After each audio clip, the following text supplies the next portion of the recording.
మన party manifesto రాజ్యాంగం మాత్రమే. Constitution is our manifesto. Constitution ఏం చెప్తుంది? కాన్స్టిట్యూషన్ ఏం చెప్తుంది? ఏది? ఒక మత సంస్కృతి గురించి, మతానికి ఉన్నటువంటి ఇంపార్టెన్స్ గురించి కాన్స్టిట్యూషన్ ఏం చెప్తుంది? ఇది మీ అందరికీ కూడా నేను ఒకసారి చదివి వినిపిస్తాను. Article 26 of the Indian Constitution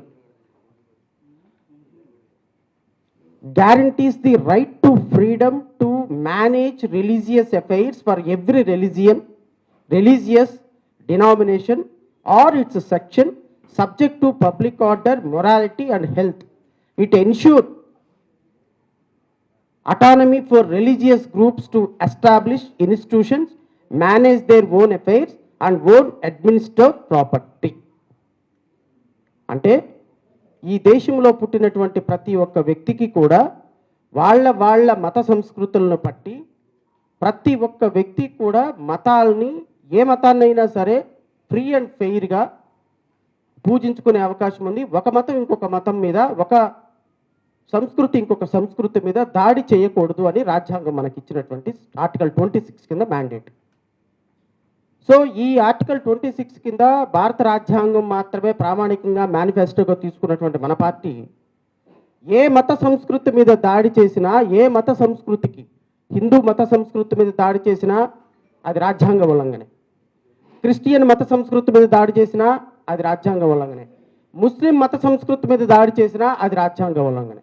అంటే ఏ మతం యొక్క సంస్కృతిని దాడి చేసే ప్రయత్నం చేసినా అది రాజ్యాంగ ఉల్లంఘన కింద వస్తుంది. కాబట్టి ఖచ్చితంగా మన పార్టీ మేనిఫెస్టోలో ప్రకారంగా మనం ప్రతి ఒక్క మతం యొక్క సంస్కృతిని, ప్రతి ఒక్క మత విశ్వాసాన్ని గౌరవించాల్సినటువంటి బాధ్యత రాజ్యాంగం మన మీద ఇచ్చింది. కాబట్టి దానికి విఘాతం కలిగినప్పుడు మన పార్టీ ఖచ్చితంగా ప్రొటెస్ట్ చేసి తీరుతుంది. ఆ ప్రొటెస్ట్ చేసే భాగంగానే చాలామంది అనుకుంటారు జై భీమ్ అనగానే హిందువులకి జై భీమ్కి ఏం సంబంధం? జై భీమ్ అంటే హిందూ కదా, హిందువులకి బాబాసాహెబ్ అంబేద్కర్ ఐడియాలజీతో పుట్టినటువంటి పార్టీకి ఏం సంబంధం? కాదు. రాజ్యాంగం మేనిఫెస్టో, మన మన మన మన మన మేనిఫెస్టో రాజ్యాంగం. డాక్టర్ బాబాసాహెబ్ అంబేద్కర్ ఎప్పుడు కూడా ఒక మతం మీద ఇంకో మతం దాడి చేయమని చెప్పలా. ఈ మతం వాళ్ళు కరెక్ట్ కాదు, ఈ మతం వాళ్ళు కరెక్టు, అసలు ఈ దేశంలో ఆ మతం ఉండకూడదు, ఈ మతం ఉండకూడదు అని చెప్పలా. అసలు కులాలే లేని సమాజం కావాలనుకున్నారు ఆయన. ఒక మతం ఆర్టికల్ 26 ఒరిజినల్ ఫ్రేమ్ ఇది. ఆర్టికల్ 27, ఆర్టికల్ 28, ఆర్టికల్ 29 ఒరిజినల్గా అమెండ్మెంట్ ద్వారా వచ్చినాయి కాదు. అంటే మత విశ్వాసాలని, మతాన్ని ఫ్రీ అండ్ ఫెయిర్గా పూజించుకునే హక్కు హిందువులకు ఉంటుంది, ముస్లింలకు ఉంటుంది, క్రిస్టియన్లకు ఉంటుంది. అందుకనే నేను రఘురామకృష్ణరాజు మీద ఫైట్ చేసే ప్రాసెస్లో భాగంగా ఎందుకు నేను ముందున్నాను, మత విశ్వాసాలని, క్రిస్టియన్ మత విశ్వాసాలని ఇబ్బంది పెట్టే సందర్భంలో. ఎందుకు అంటే క్రిస్టియన్ మతాన్ని పూజించుకోవడానికి ఎవరికైనా హక్కు ఉంది, హిందూ మతాన్ని పూజించుకోవడానికి, వెంకటేశ్వర స్వామి దగ్గరికి వెళ్ళటానికి, భద్రాద్రి రాముడి దగ్గరికి వెళ్ళటానికి ఎవరికైనా హక్కు ఉంది. ఎవరు ఈ దేశంలో దాన్ని డిస్టర్బ్ చేసే ప్రయత్నం చేయకూడదు. కాబట్టే మన రాజ్యాంగం ఆ విధంగా మేనిఫెస్టో చేసింది. కాబట్టే నేను ఈ సందర్భంగా మీకు ఒక మాట చెప్పాలి. 1947-45లో క్విట్ ఇండియా ఉద్యమం జరిగినప్పుడు ఈ దేశానికి ఇక మనం ఉండటానికి వీల్లేదు, మనం స్వతంత్రం ఇచ్చేద్దామని బ్రిటిష్ వాళ్ళు నిర్ణయం చేసుకున్నారు. ఇక భారతీయులతో మనం పడలేము, వాళ్ళు చాలా స్ట్రాంగ్గా రెసిస్ట్ చేస్తున్నారు, మనకి ఇచ్చేద్దామని. అప్పట్లో భారతీయుల జనాభా రమారమి 40 కోట్ల మంది జనాభా. ఎప్పుడు 1945లో, అంటే రమారమి 38-40 కోట్ల మధ్య. ఈ జనాభా 40 కోట్ల మంది, ఇన్ని వందల సంస్కృతులు ఉన్నాయి, భాషలు ఉన్నాయి, ఒకళ్ళంటే ఒకళ్ళకి పడదు, ఒక రాష్ట్రం ఇంకొక రాష్ట్రానికి పడదు. ఈ దేశాన్ని రక్షించుకోవటానికి ఎలాగా రాజ్యాంగం అమలుపరచాలి, ఎవరు రాస్తారు? ఇంత వైవిధ్యభరితమైనటువంటి సంస్కృతిని అర్థం చేసుకుని ఈ దేశానికి రాజ్యాంగం ఇవ్వాలి అంటే అంత ఈజీ కాదు. ఒక 2 మతాలు ఉంటేనే ఆ దేశంలో కొట్టుకు చచ్చిపోతున్నారు. 2 మతాలు ఉంటేనే కొట్టుకు చచ్చిపోతారు సార్. అట్లాంటిది ఇన్ని వందల మతాలు, సంస్కృతులు. ఎందుకంటే బ్యూటీ ఆఫ్ ది కాన్స్టిట్యూషన్ అర్థం కాదు ఎవరికి. ఈరోజు భారతీయ జనతా పార్టీ మతాన్ని తీసుకొచ్చి, హిందుత్వాన్ని తీసుకొచ్చి ప్రజల మధ్యలో పెట్టడానికి కారణం, ప్రజల మధ్యలో పెట్టడం వల్ల జరిగే అనార్థాలు ఏంటో దేశ ప్రజలు తెలుసుకోవాలి. ఎందుకు ఇంత బాధపడుతూ ఈరోజు రాజ్యాంగాన్ని పరిరక్షించుకునేటువంటి విధంగా మనం ఉన్నాము అంటే, నేను దాని ఇంపార్టెన్స్ మీ ద్వారా రాష్ట్ర ప్రజలకు చెప్తున్నా మళ్ళీ ఇంకొకసారి. బ్రిటిష్ వాళ్ళు అప్పుడు మన భారతదేశాన్ని 1935 యాక్ట్ ద్వారా పరిపాలించేవాళ్ళు. అప్పుడు సరే బిఆర్ అంబేద్కర్ గారు రాజ్యాంగం రాసే ప్రయత్నం చేశారు, ఆయన్ని నామినేట్ చేశారు, ఆ రాజ్యాంగం ప్రాసెస్ అంతా ఓకే. బ్రిటిష్ వాళ్ళు చూసి నవ్వుకున్నారు. ఏమన్నారు తెలుసా బ్రిటిష్ వాళ్ళు? 2 మతాలు 2 కులాలు ఉంటే కొట్టుకు చచ్చిపోతున్నాయి, ఈ దేశంలో ఇన్ని వందల మతాలు, సంస్కృతులు, భాషలు, నాకు తెలిసి స్వతంత్రం ఇచ్చిన 5 సంవత్సరాల్లో భారతదేశం విచ్ఛిన్నమైపోయి ఒకరికొకళ్ళు కొట్టుకొని చచ్చిపోతారు, మీ దేశం కలిసి ఉండటం అసంభవం అని చెప్పారు.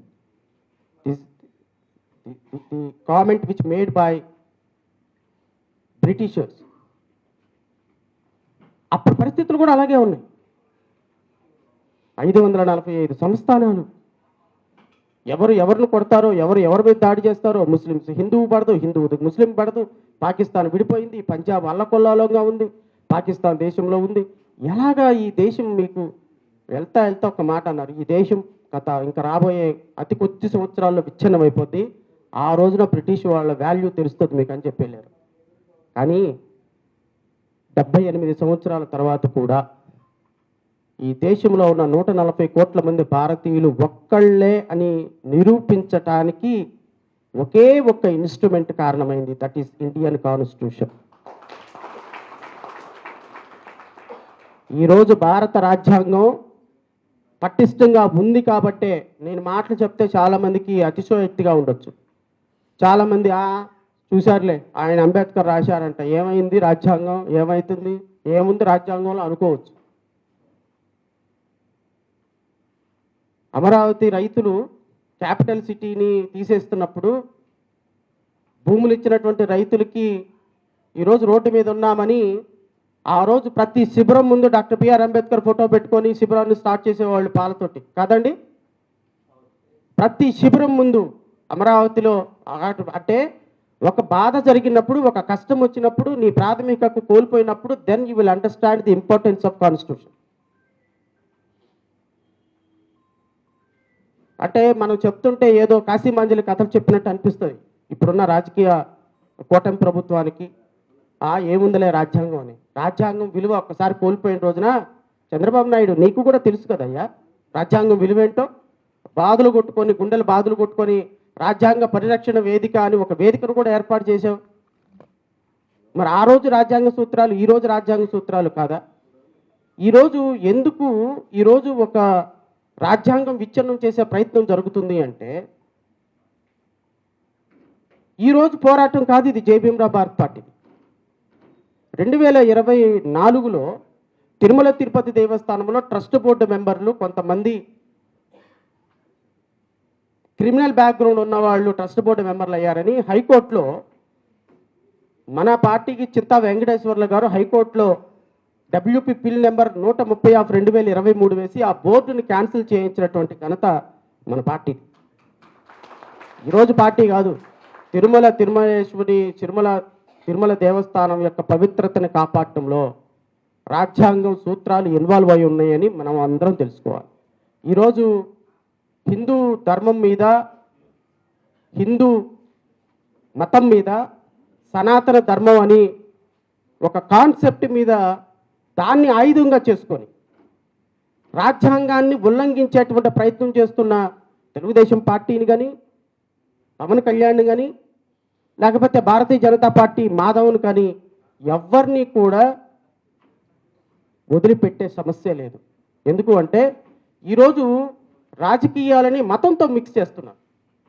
మనమేమో రాజ్యాంగం కాపాడాలని మన ప్రయత్నం చేస్తుంటే మతంతో మిక్స్ చేసి రాజ్యాంగాన్ని, అసలు లడ్డూ మీద జరుగుతున్నంత చర్చ, తిరుమల లడ్డూ మీద జరుగుతున్నంత చర్చ ఇంకా ఈ రాష్ట్రంలో ఏ సమస్య మీదైనా జరిగిందా? ఏ సమస్య మీదైనా డిబేట్లు పెట్టారా? రోజుకు ఒక చిన్నపిల్ల మీద రేపులు చేసి చంపేస్తున్నారు, ఒక్కడ చర్చ లేదు. ఏ మహిళ రోడ్డు మీదకి వెళ్తే బయటకు వెళ్తే మళ్ళీ తిరిగి వస్తుంది అన్నటువంటి భరోసా లేదు, ఒక చర్చ లేదు. ఈరోజు కనీసం 3 పూటల అన్నం తినటానికి చక్కగా బయటికి వెళ్ళి పని చేసుకొని ఇంటికి వచ్చి మనకి బయట పని దొరుకుతుంది అని చెప్పటానికి, పని చేసుకోవటానికి పని దొరకటం, ఉపాధి లేదు, దాని మీద చర్చ లేదు. ఈ రాష్ట్రంలో ఆర్థిక పరిస్థితి ఎంత దిగజారిపోతుంది అంటే ఇప్పటికి 20 నెలల్లో 3.5 లక్షల కోట్ల రూపాయలు అప్పు చేసి రాష్ట్రంలో ఆర్థిక భారాన్ని ఎంత పెంచారయ్యా అంటే ప్రతి సంవత్సరం 70,000 కోట్ల రూపాయలు వడ్డీ కట్టేటువంటి దుస్థితికి ఆంధ్రప్రదేశ్ రాష్ట్రాన్ని తీసుకొచ్చారు. ఒక్క చర్చ లేదు. ఈరోజు ఆంధ్రప్రదేశ్ రాష్ట్రంలో బీటెక్ చదివితే ఆంధ్రప్రదేశ్ రాష్ట్రంలో 220 కాలేజీల్లో రమారమి 2 లక్షల మంది పైగా ఇంజనీర్లు గ్రాడ్యుయేట్లు బయటకు వస్తున్నారు. 2 లక్షల మంది ఇంజనీరింగ్ గ్రాడ్యుయేట్లు బయటకు వస్తే 195,000 మంది తెలంగాణ అన్న పారిపోవాలి, బెంగళూరు అన్న వెళ్ళాలి, కర్ణాటక అన్న వెళ్ళాలి, పూణే అన్న వెళ్ళాలి, తమిళనాడు అన్న వెళ్ళాలి ఉద్యోగాల కోసం. ఆంధ్రప్రదేశ్ రాష్ట్రంలో పట్టుమని 10,000 ఉద్యోగాలు కూడా ఇంజనీరింగ్ గ్రాడ్యుయేట్లకు ఇవ్వలేకపోతున్నాం. మన రాష్ట్రం 14 ఇప్పటికీ 2014 తర్వాత విడిపోయిన తర్వాత ఈ రోజు 11 సంవత్సరాలకి ఈ రోజు వరకు కూడా పట్టుమని 10,000 మందికి ఒక ఇంజనీరింగ్ గ్రాడ్యుయేట్లకు ఉద్యోగాలు ఇవ్వలేని దుర్మార్గపు పరిస్థితుల్లో ఆంధ్రప్రదేశ్ రాష్ట్రం ఉంది. ఒక్క చర్చ లేదు. చర్చ దేని మీద జరుగుతుంది అంటే ఎస్సీ ఎస్టీల మీద దాడుల మీద చర్చ లేదు, ఎస్సీ ఎస్టీ పథకాల నిర్లక్ష్యం మీద చర్చ లేదు, సప్లాన్ నిధులు మొత్తం డైవర్షన్ అవుతాయి దాని మీద చర్చ లేదు, మీడియా చర్చ పెట్టదు, తెలుగుదేశం పార్టీ చర్చ పెట్టదు, ఏమి చర్చ పెట్టదు. వీళ్ళకి తెలిసిందల్లా ఏంది అంటే ఎవరైనా ఒక పాప మీద ఒక చిన్న ఒక ఒక ఒక ఒక పాపని ఒక ఏదో ఇబ్బందికరమైన పరిస్థితి చేశాడని ఒక ఆరోపణ వస్తే చాలు వాడిని చంపేయటం ఒకటే మార్గం.